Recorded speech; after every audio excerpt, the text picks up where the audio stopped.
Hello friends, welcome to Gyanshree education tutorial. Here I am Shweta. आज मैं आप लोगों के लिए लेकर आई हूँ चाइल्ड डेवलपमेंट एंड पैडागोजी के क्वेश्चंस, जो कि अभी एचटेट में आएंगे, सीटेट में आएंगे। आपके मैंने यहाँ पे लिख रखे हैं यूपी टेट में और रीट में। तो इसके मैंने यहाँ पर डेट्स भी मेंशन कर रखी हैं कि किस किस टाइम पर ये पेपर होने की संभावना है। तो एचटेट हमारा होगा 21 नवंबर 2020 और 22 नवंबर 2020। यूपी टेट है दिसंबर 2020, सीटेट भी नवंबर या दिसंबर में होने की संभावना है और रीट भी हमारा दिसंबर में होने की संभावना है। तो उसके लिए हमने तैयारी करनी है। तैयारी के लिए इतनी सारी बुक्स पढ़ते रहेंगे तो थोड़ा सा तो टाइम वेस्ट होगा ही। अब हमारे पास टाइम थोड़ा कम है, तो उसके लिए मैं कुछ चुनिंदा क्वेश्चंस लेकर आई हुई हूँ। तो आप जब उसको सुनेंगे, समझेंगे, तो इससे रिलेटेड अगर मैं 15 क्वेश्चन लेकर आई हुई हूँ ना, तो आप लोगों की तैयारी मान के चलना 50 क्वेश्चन की हो जाएगी। राइट फ्रेंड्स, तो चलिए ज्यादा को टाइम वेस्ट नहीं करते और फटाफट से स्टार्ट करते हैं। मेरा फर्स्ट क्वेश्चन है, देखिए फ्रेंड्स, बहुत ध्यान से समझने की कोशिश करनी है हमने। फर्स्ट क्वेश्चन मेरा ये कहता है, when a teacher considers boys as naturally better at mathematics than girls, it shows that the teacher is. अब देखिए, हम भावी टीचर्स हैं, हमें टीचर्स बनना है, तो उसके बारे में बता रखा है कि एक टीचर है, वो क्लास में जाता है और वो नेचुरली ये सोचता है कि जो लड़का है वो मैथ्स में अच्छा है और लड़की इतनी अच्छी नहीं है मैथ्स में। उसकी माइंड की ये थिंकिंग है। तो अब इसको क्या कहेंगे, इसको अब हमने वर्ड्स देने हैं। तो क्या वर्ड्स देंगे? तो फर्स्ट ऑप्शन में मेरे पास आता है राइट माइंडेड, मतलब क्या उसका सही दिमाग है। अब आप लोग खुद सोच के देखना, क्या ठीक है लड़का और लड़की में इस तरीके का भेद करना? नहीं, ये बिल्कुल भी ठीक नहीं है। तो बिल्कुल क्लियरली क्रॉस करेंगे। सेकंड में चलते हैं एथिकल, क्या ये नैतिक है? जब टीचर ही नैतिक बात नहीं कर रहा तो बच्चों को तो वो क्या ही समझाएगा? तो यहाँ पर ये भी बिल्कुल क्रॉस हो जाता है। सी में चलते हैं जेंडर बायस्ड। हाँ, हमने ये बताना है कि वो टीचर क्या शो कर रहा है। वो टीचर एग्जैक्टली आपका शो कर रहा है जेंडर बायस्ड, मीन्स लिंग भेद, लड़का और लड़की का डिफरेंस शो कर रहा है। तो हमें आंसर मिल चुका है, that is C option. D option में चलेंगे मॉरलिस्टिक, मीन्स शिक्षाप्रद। क्या ये शिक्षाप्रद बात है? आप लोग खुद सोचिए। अगर आपको लगता है ठीक है तो आप बताइए मुझे कमेंट बॉक्स में, पर मेरे अकॉर्डिंग ये ठीक नहीं है, तो मैं इसको यहाँ पर क्रॉस करूंगी। इसके बाद मैं सेकंड क्वेश्चन में चलती हूँ। सेकंड क्वेश्चन है मेरा, Thorndike's law of learning insist on. देखिए, अब इस टाइप के क्वेश्चंस भी आते हैं कि कोई हमारे पास थॉर्नडाइक, जिन्होंने हमारे को थ्योरी दी थी यहाँ पे लर्निंग की, तो अब हम यहाँ पर ये कह रहे हैं कि इनका मीनिंग क्या है, इसके अंदर क्या क्या उन्होंने बताया था हमें। तो इसके अंदर आ रहा है सबसे पहले रिटेंशन, मीन्स अवधारण। रिटेंशन का उन्होंने नहीं बताया था, मैं यहाँ पे क्रॉस कर रही हूँ। सेकंड ऑप्शन में चलते हैं रिपीटिशन। यस, एग्जैक्टली उन्होंने रिपीटिशन के बारे में बताया था। देखिए, जब हम छोटे थे, हम स्कूल में जाते थे, तो क्या होता था, हमारे टीचर्स हमारे को रीडिनेस कराते थे। देखिए मैंने यहाँ पे लिख रखा है, पढ़ाते थे, हम पढ़ते थे उन सब चीजों को। उसके बाद मैम बोलती थी या सर बोलते थे कि इसकी एक्सरसाइज आप खुद फिल करेंगे। यस, हम वो भी करते थे। और फिर उसके बाद क्या होता था, उसके अंदर इफेक्ट, मीन्स या फिर हम एक्सरसाइज की अगर हम बात कर रहे हैं या इफेक्ट की बात कर रहे हैं, मीन्स टोटल हमारी बात आ जाती है हमारी रिपीटिशन के ऊपर की बार बार वो चीज बुलवाई जाती थी। वही हमारा होमवर्क होता था, वही हमें घर के लिए, स्कूल के लिए यही सारा होमवर्क मिलता था। तो ये हमारे को थॉर्नडाइक्स ने एक लर्निंग का सिद्धांत दिया था। फिर इसके बाद सेकंड आता है, सी पार्ट में आता है आपका अटेंशन। अटेंशन नहीं होगा क्योंकि मुझे आंसर मेरा मिल चुका है। फोर्थ वन आता है रीइंफोर्समेंट में सुदृढ़ीकरण। ऐसा भी कुछ नहीं उन्होंने लिखा हुआ है। हाँ, ये टर्म्स जरूर हैं हमारे लर्निंग के फेज में, बट ये इन्होंने आपको नहीं दिया है। राइट फ्रेंड्स, इसके बाद मेरे पास थर्ड क्वेश्चन आता है, बहुत इंटरेस्टिंग है, ध्यान से सुनना। इसमें से ही आपके 4 या 5 क्वेश्चन तो वैसे ही बन रहे हैं। देखिए, which group is called gang as, मतलब गैंग एज किसको बोला जाता है? तो सबसे पहले मैं अपनी फर्स्ट ऑप्शन में चलती हूँ। मेरी फर्स्ट ऑप्शन कहती है इन्फेंसी। अब इन्फेंसी की मैंने यहाँ पर एज लिख दी है, ऑप्शन में नहीं लिखी हुई है, मैंने अपने अकॉर्डिंग लिख दी है ताकि आप इसको समझ सके और ये बात भी मान के चले कि इसके अंदर एक क्वेश्चन और बन सकता है। तो मैंने यहाँ पे लिख दिया 0 to 2 years, मीन्स बिल्कुल इन्फेंट है आपका बेबी।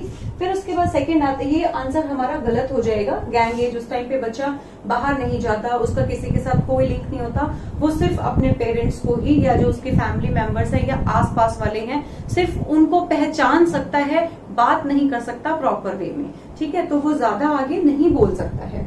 इसके बाद सेकंड ऑप्शन चलते हैं।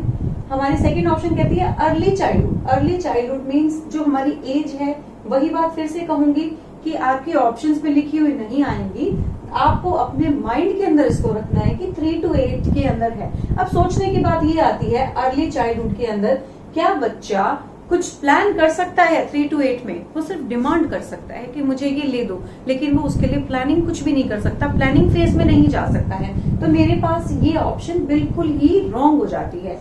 सी ऑप्शन में चलते हैं, लेटर चाइल्डहुड। इसकी मैंने यहाँ पे ऑप्शन लिख रखी है, इसकी एज लिख रखी है 9 to 11 ईयर्स। यस, ये आंसर हो सकता है, क्योंकि इस एज में गैंग एज की बात करी जा रही है। अब वो गैंग एज क्या है कि बच्चा बाहर जाकर अपने नए नए फ्रेंड्स बनाता है, उनके साथ अपनी सारी बातें शेयर करता है, थोड़ी सीरियस टाइप की भी बातें शेयर करता है। तो मीन्स वो अब क्या है, इसका लेटर चाइल्डहुड। बच्चा तो है, बचपना तो है, लेकिन वो अब थोड़ा बड़ा हो चुका है। ठीक है, वो बाहर जाके उसके फ्रेंड्स बनेंगे, उसके स्कूल के फ्रेंड्स अलग रहेंगे, उसके घर के, या और भी हम कह सकते हैं कि वो अब बाहर के लोगों के साथ मिलने जुलने लगा है। तो इस एज में हम बोल रहे हैं, इस एज को हम बोलते हैं गैंग एज। इसके बाद आता है हमारे पास अडोलेसेंस। अडोलेसेंस का तो मतलब यही होता है कि बच्चा अब बड़ा हो चुका है। तो यहाँ पे आ रहा है एज हमने लिख रखी है 12 to 18। तो इसके अंदर हम नहीं जा रहे हैं, क्योंकि ये गैंग एज नहीं है। मतलब बच्चा प्रिलिमिनरी स्टेज पर ये सीख रहा है कि जैसे टीवी सीरियल्स देख लिए, मूवीज देख लिए, उसने वहां से कुछ प्लान्स देख लिए, इम्प्लीमेंट करने के बारे में कुछ ना कुछ सोच लिया, तो ऐसा हो सकता है। लेकिन एडोलेसेंस जो एज है वो थोड़ी सी इससे बड़ी है। तो इस क्वेश्चन के अंदर ये इंपॉर्टेंट भी है, और इस क्वेश्चन से हमारे 5-6 क्वेश्चन आराम से बन सकते हैं। तो यहाँ पर एजेस मैंने लिख रखे हैं, आप इसको प्लीज अच्छे से रिव्यू करेंगे और इसको अपने माइंड में रखेंगे। ठीक है, अब इसके बाद हम नेक्स्ट क्वेश्चन में चलते हैं। नेक्स्ट क्वेश्चन कहता है हमारा, multi dimensional theory of intelligence is given by. अब यहाँ पर बिल्कुल क्लियरली दे रखा है मल्टी डायमेंशनल, मतलब कि हम एक तरीके से नहीं चल रहे, हमें और भी आगे सोचना है, हम इस तरफ भी सोचेंगे, मतलब हम चारों तरीके से सोच रहे हैं। ऐसा सिद्धांत, ऐसी बुद्धि, ऐसी इंटेलिजेंस किसने दी? ऐसी बुद्धि हमें यहाँ पर दे रखी है थर्स्टन ने। तो ऐसे टाइप की जो लर्न करने के हैं नेम्स, वो तो देखिए आप लर्न करेंगे, इसके अंदर समझाने का और कुछ भी नहीं है। जस्ट ये है कि जो मैं बोल रही हूँ आप अगर अपने माइंड में भी रख लेंगे, तब भी आपका पेपर में क्वेश्चन सॉल्व हो जाएगा। तो इसकी ऑप्शंस में एक बार फिर भी पढ़ देती हूँ, जो कि ये ऑप्शंस इसकी जो है ये वाली रॉन्ग है। ए ऑप्शन गार्डनर रॉन्ग है, बी ऑप्शन मैंने आपको बता दी है थर्स्टन है। अच्छा, एक याद करने का इसका तरीका क्या है, इन्होंने प्राइमरी मेंटल एबिलिटीज के ऊपर काम कर रखा है। ठीक है, तो अगर ऐसा क्वेश्चन भी बन जाए आपका, तब भी आप क्या करेंगे, मल्टी डायमेंशनल देखते ही आप थॉर्नस्टन के ऊपर क्लिक करेंगे। राइट फ्रेंड्स, इसके बाद थर्ड ऑप्शन में दे रखा है थॉर्नडाइक। थॉर्नडाइक ने तो मैंने अभी अभी आपको बताया है कि इन्होंने तो हमारे को ये रिपीटिशन का दिया था। ठीक है, तो इंटेलिजेंस आपकी इसमें जा रही है, तो ये तो हमारे पास ऑप्शन वैसे ही क्रॉस हो जाती है। फिर फोर्थ ऑप्शन में दे रखा है स्टर्नबर्ग, तो ये हमारी ऑप्शन नहीं है। ठीक, अब मैं नेक्स्ट क्वेश्चन में चलती हूँ। क्वेश्चन नंबर 5 क्या कहते हैं, we all are differ in terms of our intelligence. हम कह रहे हैं कि हम अपने हर चीज में एक दूसरे से अलग हैं। एग्जैक्टली आगे दे रखा है मोटिवेशन, इंटरेस्ट एक्सेट्रा। मतलब हमारा इंटरेस्ट अलग हो सकता है, हमारी बुद्धि अलग हो सकती है, हमारा दिमाग अलग हो सकता है। ठीक है, और यहाँ पर लिख रखा है कि हमारे मोटिवेशन अलग हो सकते हैं। दिस प्रिंसिपल रेफर्स टू, कि ऐसा प्रिंसिपल कहाँ क्या होता है। तो देखिए सीधी सी बात है, आप लोग बिल्कुल अच्छे से अपने दिमाग से सोच के देखना कि कोई बच्चा है, बच्चे को भी छोड़ते हैं, हम अपना ही एग्जांपल लेते हैं कि मैंने जो कराया, क्या आपको वीडियो स्टार्टिंग से एंड तक एकदम समझ में आ गया? अगर मैं दोबारा अगर आपको मॉक टेस्ट दूं तो क्या आप बिल्कुल एग्जैक्ट कर देंगे? कुछ कर पाएंगे, कुछ एक आधे में फंस जाएंगे। तो यही डिफरेंस मुझे शो करना है। अब एरिया ऑफ इंटरेस्ट आता है कि कोई सोचेगा मैं पहले इंग्लिश की तैयारी कर लूं, मेरा इंग्लिश में इंटरेस्ट है। ठीक है, कोई सोचेगा कि मैं पहले सीटेट की करूं, इसके अंदर मैं चाइल्ड पेडागोजी की उठाऊं। तो वो हमारा एरिया ऑफ इंटरेस्ट अलग अलग हो सकता है। मोटिवेशन की बात होती है, मोटिवेशन सबका अलग अलग हो सकता है। कोई लालच से समझ जाता है, कोई प्रेज से समझता है, तो सबके अलग अलग कंसेप्ट हैं। तो ये अब हम कह रहे हैं यहाँ पे कि ये प्रिंसिपल क्या कहलाता है, दिस प्रिंसिपल रेफर्स टू। तो मैं ऑप्शंस में चलती हूँ। सबसे पहले हेरिडिटी। हेरिडिटी का मतलब होता है अनुवांशिकता। यहाँ पे अनुवांशिकता की बात नहीं आती है। जरूरी नहीं होता जो फादर को पसंद है वो बेटे को पसंद आएगा, जो मदर को पसंद है वो बेटे को पसंद आएगा, ऐसी कोई भी जरूरत वाली बात नहीं होती। कुछ एक % होता है, पर हम इसको एग्जैक्ट नहीं बोल सकते हैं। सेकेंड आता है हमारे पास एनवायरमेंट, पर्यावरण। अब पर्यावरण से थोड़ी हमारा एरिया ऑफ इंटरेस्ट बनेगा, नहीं बन सकता। हमारा इंटेलिजेंस वहां से नहीं बन सकता। अगर हम ये कहें कि हम शिमला में रहते हैं, हमारे पास तो अच्छी ठंड है, हम बहुत इंटेलिजेंट होंगे, ऐसा तो कुछ भी नहीं होता, ऐसा तो हो ही नहीं सकता है। सी में चलते हैं, हम इनको क्रॉस करेंगे। सी में चलते हैं थ्योरीज ऑफ इंटेलिजेंस। अब हम कह रहे हैं बुद्धि के सिद्धांत। तो ये बुद्धि के सिद्धांत तो कभी बने ही नहीं है, कि कोई सिद्धांत नहीं है कि एक चीज अगर आपको पसंद आ रही है, समझ में आ रही है, तो मुझे भी वो उस टाइम पे समझ में आई। और अगर ऐसा होता तो हम शॉपिंग करने जब जाते तो क्या होता, वो 2 ही पीस दिखा देता, आप दोनों पीस उठा के ले आते। तो ऐसा तो पॉसिबल ही नहीं है कि थ्योरी ऑफ इंटेलिजेंस में हम चलें कि टीचर ने कुछ करा दिया और आपकी समझ में आ गया, ऐसा बिल्कुल जरूरी नहीं है। लास्ट में आते हैं इंडिविजुअल डिफरेंस। यस, ये मेरा आंसर करेक्ट है कि इंडिविजुअल डिफरेंस, व्यक्ति विभिन्नता। बिल्कुल सबका सिस्टम अलग अलग होता है, किसी को कुछ पसंद आता है, किसी को कुछ पसंद आता है। तो मेरा जो राइट आंसर चलेगा वो ये चलेगा, इंडिविजुअल डिफरेंस। Clear friends. अब उसी से ही रिलेशन में मैं एक क्वेश्चन और उठा रही हूँ। मेरा क्वेश्चन नंबर 6 कहता है हेरिडिटी इज एन मीन्स वो क्या है हेरिडिटी। मैंने अभी वर्ड बोला और मैंने अनुवांशिकता बोल के छोड़ दिया। अब मैं कह रही हूँ कि अनुवांशिकता क्या है, क्या होती है हेरिडिटी। हम कितनी बार कहते हैं कि ये बच्चा तो मोटा हो रहा है, ये बच्चा तो बिल्कुल पतला है, खाया पिया नहीं लगता, ये बहुत मोटा है। जब हम पढ़ाने जाएंगे ये तो पढ़ता ही नहीं है, इसके तो पापा भी ऐसे थे। तो ये हेरिडिटी होती है। कुछ एक चीजें हमारे जीन्स से हमें एग्जैक्ट जेनेटिक मिलती ही मिलती हैं, वो हमने एज इट इज ग्रैब्स कर रखी है अपने पेरेंट्स की, तो उसको हम बोलते हैं अनुवांशिकता। तो मैं इसके ऑप्शंस में चलूंगी। इन्होंने पूछे कि क्या है हेरिडिटी। सबसे पहले आ रहा है डायनामिक फैक्टर मीन्स गतिशील कारक। तो ये हेरिडिटी तो है ही नहीं, तो ये तो चेंज हो रही है, गतिशील कारक तो है ही नहीं, मीन्स वो तो फिक्स है। आंसर मैंने बता दिया, फिक्स है। अभी इसके अंदर मिल भी जाएगा आपको आंसर। बी में चलते हैं हम, फ्लेक्सिबल, लचीला। अब लचीला के अंदर फिर वही बात आ जाती है कि अनुवांशिकता, जब उसके अंदर चेंजेस ही हो रहे हैं तो फिर हेरिडिटी कहाँ काम कर रही है। No, this is the wrong answer. C option में चलते हैं, स्टैटिक। स्टैटिक बिल्कुल यस, फिक्स। फिक्स मैंने वर्ड बोला, स्टैटिक बोला, दैट कांट बी चेंज। तो यहाँ पर मैंने बोल दिया स्थिर कि वो फिक्स है, जो पेरेंट्स से मिला वो तो है ही है, साथ में आप नई चीजें और ऐड कर सकते हैं। और डी ऑप्शन में आ रहा है none of this, D option भी हमारी रोक हो जाएगी। तो फ्रेंड्स हम चलते हैं क्वेश्चन नंबर 7 के अंदर। मेरा क्वेश्चन नंबर 7 कहता है which of these is an unconditional stimulus. Means इसका क्या है कि कुछ इस टाइप का सिस्टम है, उद्दीपक, अनैच्छिक उद्दीपक की कोई चीज बिल्कुल ही ऐसे अनैच्छिक है, अनकंडीशनल है। तो इसके ऑप्शंस में चलते हैं। फर्स्ट ऑप्शन कहते हैं फूड, सेकंड कहते हैं लाउड नॉइज, सी कहते हैं शॉक, डी कहते हैं ऑल ऑफ दीज। अब हम ये कह रहे हैं कि ऐसी कौन सी चीजें हैं जो कि हमें प्रॉब्लम देती है, अनैच्छिक हैं। ऑफ कोर्स हमारे लिए क्या है आंसर, मैं आपको पहले ही बता देती हूँ, फिर उसके बाद एक्सप्लेन करती हूँ। ऑल ऑफ दीज आएगा। क्यों आएगा, क्योंकि फूड हमें चाहिए, कुछ चीजें चाहिए हमें नॉर्मली। सेकंड लाउड नॉइज, मतलब फूड है, फूड को आपने देखा तो आपके मुंह में ऑटोमेटिकली लार पैदा होगी, ठीक है, तो आपका मन करेगा, आप उस चीज को खाने की कोशिश करेंगे। सी आएगा लाउड नॉइज, कि अगर एकदम जोर से आवाज आए तो एकदम आप अजीब सा ही बिहेव करेंगे कि हाँ आपके कानों को लगा कि कुछ लाउड नॉइज आया।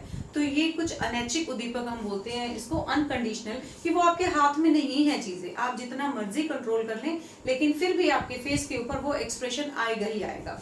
सी ऑप्शन में आ रहा है शॉक। शॉकिंग न्यूज आ जाए तो हंसने वाली है तो आपको एकदम हंसी आएगी, और अगर कुछ रोने वाली है या कुछ उदास होने वाली है तो वो ऑटोमेटिकली आपके फेस के ऊपर आ जाएगी। इसीलिए मैंने आपको बोला था कि ऑल ऑफ दीज ऑप्शन आपकी करेक्ट रहेगी, ठीक है। तो ये आपके अनकंडीशनल स्टिमुलस के अंदर आते हैं, ठीक है। इसके बाद हम नेक्स्ट क्वेश्चन में चलते हैं। Question number 8, gifted students may be asked to spend more time on questions dealing with.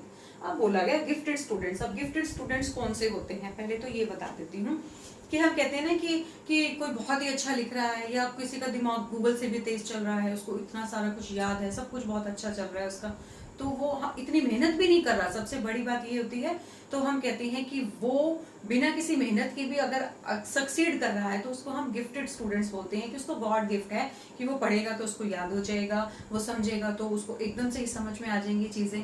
तो अब उनके ऊपर बात हो रही है हमारी। Gifted students may be asked, मतलब उनसे पूछा जा सकता है to spend more time on questions dealing with, कि ऐसे टाइप के क्वेश्चंस के ऊपर ज्यादा टाइम लगाना है। कौन से होते हैं वो, मतलब क्या काम होता है उनके लिए। तो सबसे पहले हमारे पास आ रहा है रिमेम्बरिंग, मतलब अगर कोई इंटेलिजेंट बच्चा है तो आप उसको कहो कि आप सिर्फ रिमेम्बरिंग करते रहो तो वो कर रहा है, लेकिन उसके लिए वो गॉड गिफ्ट वाली बात नहीं है, तो इसको मैं क्रॉस करके चलूंगी। सेकेंड ऑप्शन में चलते हैं अंडरस्टैंडिंग। यस, वो गॉड गिफ्टेड है, उसको जल्दी समझ में आ रहा है, तो वो वापस उस फेज में थोड़ी जाएगा। उसने एक बार समझ लिया, लॉजिक उसका क्लियर हो गया, तो वापस वो उसमें नहीं जाएगा, तो ये ऑप्शन मेरी रॉन्ग हो जाती है। सी ऑप्शन में चलते हैं एनालाइजिंग। एनालाइजिंग मतलब ठीक करना, गलत करना, विश्लेषण करना, उस चीज में जाना, वो उसमें भी नहीं जाएगा, उसका एरिया ऑफ इंटरेस्ट उसमें नहीं बनेगा, उसके लिए आगे सफलता नहीं है इस फील्ड में। लास्ट में चलते हैं क्रिएटिंग। क्रिएटिंग के अंदर क्या है, कुछ नया करना। तो आंसर मुझे मिल गया। आप खुद सोच के देखिए कि अगर आप पढ़ाते हैं या आप आने वाले टीचर हैं तो आप अपनी क्लास में कुछ बच्चों को बोलोगे कि कुछ तो बहुत ज्यादा अच्छे हैं, कुछ याद करने में अच्छे हैं कि बेटा याद कराना, कुछ की राइटिंग बहुत अच्छी है कि बेटा आप लिख लेना। और कई लोग ऐसे होते हैं कि जो कि कुछ नया करने के लिए होते हैं, जो ऑन द स्पॉट आंसर्स देते हैं, तो उनके लिए हम यहाँ पर बोल रहे हैं गॉड गिफ्टेड स्टूडेंट्स जो होते हैं उनको हम क्रिएटिंग का काम देते हैं। तो ध्यान रखना, आप लोगों को भी टीचर बनना है। सीटेट इसीलिए कराई जा रही है कि बच्चे क्या सोचते हैं और कितना अच्छा सोच रहे हैं बच्चे, हमने उनको कहाँ पर ऊपर लेकर जाना है। तो स्टार्टिंग से ही हम उनके ऊपर काम करना शुरू करेंगे। कैसे करेंगे, पहले ये देखेंगे कि वो बच्चा कहाँ पर स्टैंड कर रहा है, वो हमारे अकॉर्डिंग हम उसको अब उसको ऊपर लेंगे। ठीक है, इसके बाद हम चलते हैं क्वेश्चन नंबर 9 में। Fine motor skills include. अब फाइन मोटर क्या बोलते हैं, अब इसके अंदर हम कोई इलेक्ट्रिशियन वाली बात नहीं कर रहे हैं। फाइन मोटर देखिए, हमारे पास जो होती है ना, 2 टाइप की मसल्स होती हैं, एक हमारी होती है बिल्कुल सॉफ्ट और एक होती है हमारी हार्ड। तो अब इसके अंदर आंसर आ रहा है कि फाइन। फाइन का मतलब होता है बिल्कुल सॉफ्ट सा काम करना। ठीक है, तो वो सॉफ्ट हमारे जैसे ये मसल्स है ना, इसके अंदर ना बहुत छोटी छोटी मसल्स और होती हैं। मतलब इसके अंदर ऑप्शन में चलते हैं साइकिलिंग। बच्चा साइकिलिंग करता है, हम बच्चों की ही बात कर रहे हैं यहाँ पे। बच्चा साइकिलिंग कर रहा है, अच्छा है, लेकिन उसके अंदर कोई भी आपकी फाइन मसल्स यूज नहीं हो रही बच्चे की, तो ये मेरा बिल्कुल क्लियरली क्रॉस हो जाएगा। इसके अंदर बिग मसल्स की नीड होती है। सेकेंड में चलते हैं राइटिंग। राइटिंग करेक्ट है क्योंकि आप लिखते हो एक हैंड से, तो उसके अंदर आपके जो फिंगर है वो बहुत स्पीड में काम करती है। और आप कभी नोट करके देखना, जब आप लिख रहे हो ना, तो आपको दोनों ही फिंगर्स को प्रेस करना पड़ता है। तो इसके अंदर आपके जो फाइन मसल्स हैं वो प्रेस होती हैं, वो अच्छे से डेवलप होना बहुत ज्यादा जरूरी है। तो आपकी हैंडराइटिंग भी अच्छी बनेगी। और ये हमारे डायरेक्ट माइंड के साथ काम करती है, ब्रेन के साथ इसका अटैचमेंट रहता है। तो आंसर ये आ रहा है। और कुछ इसके अंदर एक बात और भी है कि ये जो होती है ना, ड्राइंग इनकी बहुत अच्छी होती है। तो इस फील्ड में भी अगर कोई बच्चा जाना चाहे तो वो भी एक्स्ट्रा ऑर्डिनरी में ही जाएगा। क्यों? क्योंकि उसकी जो फाइन मोटर स्किल है वो बहुत अच्छे से डेवलप हो चुकी है। राइट फ्रेंड्स, इसके बाद मैं चलती हूँ सी ऑप्शन में। आंसर मिल गया है, लेकिन एक बार फिर भी हम गो थ्रू हो जाएंगे। सी ऑप्शन में मिल रहा है जंपिंग। अब जंपिंग क्या है, बच्चा उछलेगा तो उसके लिए उसकी बिग मसल यूज हो रही है। तो बिग मसल तो मैंने बोला कि नहीं होगी यूज। डी में भी है रनिंग। रनिंग के अंदर तो वो पूरा का पूरा ही भाग रहा है, तो उसकी कौन सी मसल यूज हो रही है, बिग मसल। अब मैं तो कह रही हूँ कि मुझे तो फाइन मसल चाहिए, क्योंकि फाइन मोटर स्किल्स के बारे में बात बताई गई है। तो यहाँ पे आंसर आपका क्या आ जाएगा, राइटिंग। क्लियर फ्रेंड्स, इसके बाद चलते हैं हम अपने नेक्स्ट क्वेश्चन में। नेक्स्ट क्वेश्चन कहता है Which class of learners are not included under exceptional category? इन्होंने ये बात कह रखी है कि ऐसे कौन से क्लास के लर्नर्स हैं, मतलब learners of class of learners की बात कर रखी है कि जो एक्सेप्शनल कैटेगरी में नहीं आते हैं। इस चीज का ध्यान रखना। एक्सेप्शनल का मतलब क्या है कि कोई अलग सा ही होगा। ठीक है, अब सबसे पहले आता है स्लो बच्चे हैं, उसको हमने नहीं लेना है। ठीक है, एक्सेप्शनल है। सेकंड गिफ्टेड, वो भी एक्सेप्शनल ही तो है आपका। फिर आता है रिटार्डेड, नहीं रिटार्डेड को भी नहीं लेना है हमने। लास्ट आता है मेरे पास नॉर्मल लेना है। क्यों लेना है, उसके पीछे रीजन है। हमारी बुद्धि लब्धि होती है, या फिर हम बोलते हैं कि हमारा इंटेलिजेंस कितना है, IQ कितना है, तो वो काउंट होता है। वो काउंट करने के लिए यहाँ पर आपको बता रखा है 90 to 110 दे रखा है। तो ये नॉर्मल बच्चे के अंदर होता है, इसीलिए इसका आंसर नॉर्मल आएगा, क्योंकि वो एक्सेप्शनल कैटेगरी में नहीं जा रहा है बच्चा। राइट फ्रेंड्स, अब इसके बाद मैं नेक्स्ट क्वेश्चन उठाऊंगी, question number 11। Emotion is originated through. जो इमोशंस है मतलब संवेग है, वो कहाँ से बन रहे हैं, ओरिजिनेट हो रहे हैं, कहाँ से उसका सारा सिस्टम स्टार्ट होता है। तो सबसे पहले हैबिट तो जो हम बच्चे को डालेंगे वही रहेगी। सपोज आप क्लास में जाते हैं, आपने बच्चे को स्टार्टिंग में ही कह दिया कि बेटा लर्न करना है, हम नहीं समझाएंगे लेकिन लर्न करना है, तो वो हैबिट है, उस बच्चे को आते ही हैबिट होगी कि मुझे तो लर्न करना है। तो ये ठीक बात तो नहीं है, आप इसको क्रॉस करके चलेंगे। सेकंड आता है इंस्टिंक्ट्स में चलेंगे। करेक्ट आंसर मेरा ये है, इसको समझाऊंगी। इसको मैंने लिख भी रखा है, मूल प्रवृत्ति। मूल प्रवृत्ति का मतलब क्या है, स्वाभाविक। अब स्वभाव कैसा है, कोई बच्चा ऐसा है वो कहता है मैडम मुझे तो याद होता ही नहीं है, मैं 2-2 3-3 घंटे लेके बैठा रहता हूँ, या एक बार याद हो गया पेपर के टाइम पे, टेस्ट के टाइम पे मैं भूल जाता हूँ। तो ठीक है ना, उसकी हैबिट नहीं थी। लेकिन अब हम क्या कह रहे हैं, यहाँ पे इंस्टिंक्ट लेना है, उसकी मूल प्रवृत्ति पर जाना है, स्वाभाविक। कई बच्चों को देखते ही याद हो जाता है, कई बच्चे देखते ही सारी बात समझ लेते हैं। तो इसके 14 पॉइंट्स होते हैं, आप गूगल पे सर्च कर लेना। अब इतना बोर्ड पे मैंने लिख रखा है, इतना टाइम नहीं है लिखने का। तो यहाँ पे आपको क्या करना है, इंस्टिंक्ट शो करना है। 14 इंस्टिंक्ट्स होते हैं जिससे कि हमारा इमोशन बनता है। मतलब हमने सोच लिया कि हमने तो ये काम करना है और हमारा वो काम हो गया, तो ऑटोमेटिकली अंदर से खुशी जनरेट होती है, तो वो ओरिजिनेटेड है। नेक्स्ट में फिर भी हम चल लेते हैं आंसर, जबकि हमें मिल चुका है। नेक्स्ट आता है फिजिकल डेवलपमेंट। फिजिकल डेवलपमेंट के अंदर क्या होगा कि उस बंदे की, बच्चे की जो है हाइट बढ़ेगी, उसका वेट बढ़ेगा, तो हमने उसमें नहीं जाना, उससे हमारा इमोशन थोड़ी बन रहा है, हमारा इमोशन नहीं बनता उससे। नेक्स्ट है नन ऑफ दिस, वो तो हो ही नहीं सकता है, ठीक है। अब इसके बाद हम चलते हैं अपने क्वेश्चन नंबर 12 के अंदर। Environmental factors that shape development include all of the following accepted. अब देखो क्या है, इसके ऊपर मुझे फोकस करना है। इन्होंने बोला एनवायरमेंटल फैक्टर, आपके फैक्टर्स जो है एनवायरमेंटल, पर्यावरण के हैं, जो अपने आसपास सराउंडिंग्स की बात कर रहे हैं यहाँ पे, वो कैसे शेप कर सकते हैं development. Include all of the following except, मतलब ये सारा कुछ तो है ही है, लेकिन इसके अलावा क्या होता है, इसके अलावा क्या है। फर्स्ट आता है आपके पास कल्चर।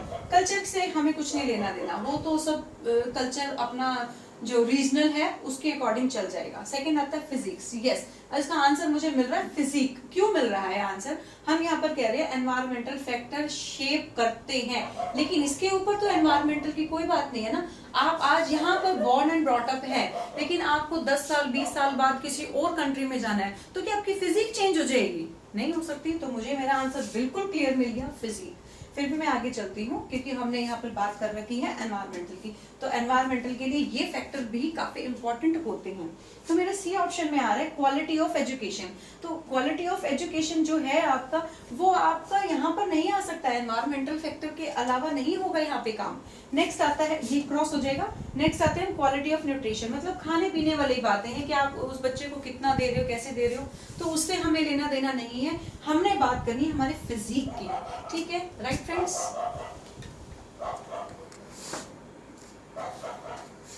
तो फ्रेंड्स हम अपने नेक्स्ट क्वेश्चन में चलते हैं। हमारा नेक्स्ट क्वेश्चन कहता है, question number 13, Harvard Gardner's theory of multiple intelligence emphasises, मतलब इनकी थ्योरी के ऊपर बात करनी है, याद करने वाली बात है, थोड़ा सा दिमाग लगाने वाली बात है, रूल्स नहीं है इसके अंदर। फर्स्ट कह रहे हैं हम जनरल इंटेलिजेंस, ये नहीं होगा क्योंकि हर एक के अंदर होता ही है इतना इंटेलिजेंस को। Second, common ability required in school. School की तो हम बात ही नहीं कर रहे हैं कि कॉमन एबिलिटीज होनी चाहिए, और हर बच्चे की कॉमन एबिलिटीज हो भी नहीं सकती हैं, कि कोई स्टूडेंट तो प्लेइंग में ज्यादा अच्छा जाएगा, स्पोर्ट्स में उसका अच्छा होगा, किसी का एकेडमिक्स बहुत अच्छा होगा, तो हम कॉमन की बात ही नहीं कर सकते यहाँ पे। नेक्स्ट आता है the unique abilities of each student. तो यस, ये आंसर मिल रहा है, क्योंकि अब जो गवर्नमेंट कर रही है ना, वो हर एक का अंदर से हिडन क्वालिटीज निकालने की कोशिश करती है, राइट। तो इसके अंदर लिख रखा है the unique abilities of each individual, हर बच्चे की अलग से हिडन क्वालिटीज है वो निकाली जाती है, ठीक है। लास्ट ऑप्शन आती है हमारे पास conditioning skills in students. Condition तो हम लगा ही नहीं रहे किसी भी बात के ऊपर, क्योंकि कंडीशन लगाएंगे तो बच्चा थोड़ा सा नेगेटिव वे में जाएगा, तो हमने नेगेटिव नहीं करना है किसी भी स्टूडेंट को। तो मेरे पास जो आंसर मिल रहा है मुझे, वो सी मिल रहा है, the unique abilities of each individual. देखिए इस टाइप के क्वेश्चंस आते हैं, लगते हमें सारे ही सही हैं, लेकिन कोई एक ठीक होता है, तो इसके लिए आपको सोचना पड़ेगा, और ये तो थोड़ा सा याद करने वाला बात है, क्योंकि हार्वर्ड गार्डनर्स ने ये थ्योरी दी थी और इनकी थ्योरी के ऊपर स्टडी चल रही है, राइट। नेक्स्ट क्वेश्चन है असेसमेंट इज। असेसमेंट क्या होता है, हमारे भी होती है आंकलन, मैं यहाँ पर लिख भी देती हूँ ताकि आप लोग भूले ना। आंकलन मतलब क्या होता है, असेसमेंट देते हैं, हमारी असेसमेंट चलती है, कभी फॉर्मेटिव चलती है, कभी आपकी सबमिटिव चलती है, तो सारी असेसमेंट चलती रहती है। तो मैं चलती हूँ ए के अंदर क्या है, जजमेंटल नहीं, आप ऐसे जजमेंटल नहीं हो सकते जब तक आप बच्चों के पेपर नहीं लेंगे, राइट। उसके बाद आता है बी, प्रोडक्ट ओरिएंटेड। प्रोडक्ट तो हम बना ही नहीं रहे, तो हमने तो उसका असेसमेंट लेना ही नहीं है। सी हम कह रहे हैं कि क्या होती है, प्रोसेस ओरिएंटेड होती है, प्रोसेस होता है। प्रोसेस में क्या होता है कि आपके सेमेस्टर बनते हैं, सेमेस्टर 2 सेमेस्टर बनते हैं और आपके उसके अकॉर्डिंग आपके यूनिट टेस्ट 1 होता है, यूनिट टेस्ट 2 होता है, फिर उसमें से आपके जो बेस्ट होते हैं वो मार्क्स आपके लगते हैं और फिर समेटिव 1 होता है, उसके मार्क्स लगते हैं। इसके अलावा और भी आपके जो छुटपुट मार्क्स होते हैं वो भी लगते जाते हैं। हर स्कूल का अलग अलग हिसाब किताब है। लास्ट आता है नन ऑफ दीज, ये तो हो ही नहीं सकता है फिर, ठीक है। तो आपको पता चल गया होगा कि आपका असेसमेंट क्या होता है। लास्ट में चलूंगी, बहुत इंटरेस्टिंग क्वेश्चन है। Toy age refers to, toy age है, हम बात करते हैं टॉय, बच्चों को टॉय कब चाहिए होते हैं। याद करने का तरीका है कि हम बच्चे को हमेशा प्ले वे में भेजते हैं। प्ले वे में क्या होता है, 0 से 2 साल तक का बच्चा होता है, मीन्स वो हम जब बच्चा चलने लग जाता है तब भेजते हैं। तो 0 से जो 2 मैंने बोला है वो इनफेंसी मैंने उसकी एज बोल रखी है, ठीक है। तो अब मैं इसके बाद आंसर्स में चलती हूँ। अर्ली चाइल्डहुड नहीं हो सकता, इनकी सबकी डिटेल मैंने अपने अभी वीडियो के अंदर बताई है, आप वहां पे इस क्वेश्चन के ऊपर रेफर कर सकते हैं। सेकंड होता है लेटर चाइल्डहुड में नहीं जाना हमने। सी होता है इन्फेंसी, कि छोटा बच्चा होता है ना, उसी को ही तो हम रेटल सेट देते हैं या कोई और टॉयज देते हैं, तो हम वो बच्चे की टॉय एज है, हम बच्चे को वो वाले टॉयज देते हैं। लास्ट आता है अडल्टहुड का तो सॉरी मतलब ये होता है कि वो बड़ा हो गया तो उसकी तो टॉय की एज वैसे ही नहीं है, वो तो इनफेक्ट गिफ्ट करेगा। तो फ्रेंड्स मैंने यहाँ पर ये 15 क्वेश्चंस कराए हैं, आई थिंक आपको समझ में आए होंगे। नहीं समझ में आए एक बार वीडियो को फिर से गो थ्रू कर लेना, फिर से देखना, बहुत सिंप्लीफाइड फॉर्म में समझा रखा है। अब आपको करना क्या है, पढ़ना है, 2 बार पढ़ना और उसके बाद मेरे जो वीडियो मैंने दिया अगर आपको अच्छा लगता है तो आप उसको प्लीज शेयर करना, लाइक करना, सब्सक्राइब करना और हर क्वेश्चन के ऊपर अगर कोई भी प्रॉब्लम आ रही है तो प्लीज आप उसको कमेंट बॉक्स में लिखना। Okay, thank you so much friends.